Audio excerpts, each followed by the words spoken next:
एक इलाके में एक बाबा जी का इंतकाल हो गया। जनाजा तैयार हुआ और जब उठाकर तो कब्रिस्तान जाने लगे तो एक आदमी आगे आया और चारपाई का एक पाँव पकड़कर बोला, मरने वाले ने मेरे 15 लाख रुपए देने हैं, पहले मुझे पैसे दे दो, फिर इसको दफन करने दूंगा।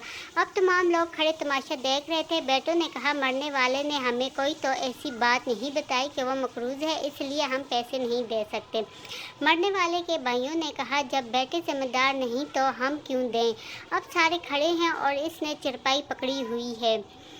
जब बात घर की औरतों तक जा पहुंची, मरने वाली की अकलौती बेटी ने जब ये बात सुनी तो फौरन अपना सारा जेवर उतारा और अपनी सारी नगद रकम जमा करके इस आदमी के लिए भिजवा दी और कहा, अल्लाह के लिए ये रकम और जेवर बेचकर इसकी रकम रखो और मेरे अब्बू का जनाजा न रोको। मैं मरने से पहले सारा कर्ज अदा कर दूंगी, बाकी रकम का जल्द बंदोबस्त करूंगी। अब वो शख्स खड़ा हुआ और सारे मजमे को मुखातिब करके बोला, असल बात यह है कि मैंने मरने वाले से 15 लाख लेने नहीं बल्कि कि इसके 15 लाख देने हैं और इसके किसी वारिस को मैं जानता ना था। तो अब मैंने ये खेल खेला। अब मुझे पता चल चुका है इसकी वारिस एक बेटी है और इसका कोई बेटा और कोई भाई नहीं है। अब भाई मुंह उठाकर इसे देख रहे थे और बेटे भी।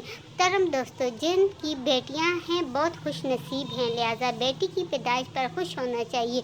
बेटियों की शरीयत में बहुत फजीलत बयान की गई है। मज़ीद अच्छी वीडियो देखने के लिए हमारे चैनल को सब्सक्राइब कीजिएगा।